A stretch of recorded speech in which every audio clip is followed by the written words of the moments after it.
I was actually in court in Dallas at 7 o'clock in the morning, reporting for Sky on a court case. Hicks and Gillette were trying to stop the FSG takeover happening. A little bit later on that day, Hicks and Gillette lost the case. There was a case in London, and we'll all remember the scenes of when Ian Ayre and the chief executive at the time and the new owners came out and sort of with punching in the air, because they'd got the club, and I remember later on, I rung Tom Hicks straight away and said, "Can we do this interview now?" And he told me in no uncertain terms that we were not going to do an interview, which I wouldn't say on here. But luckily, an hour later, he calmed down and he rang me, and we did this fantastic interview.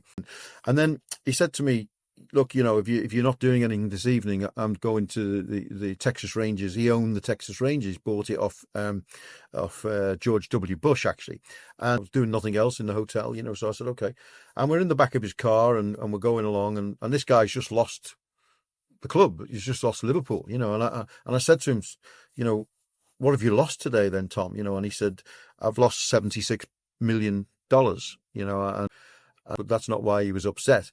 And he said, "It's the $4 billion I'm going to lose in 15 years' time." And it was a fascinating insight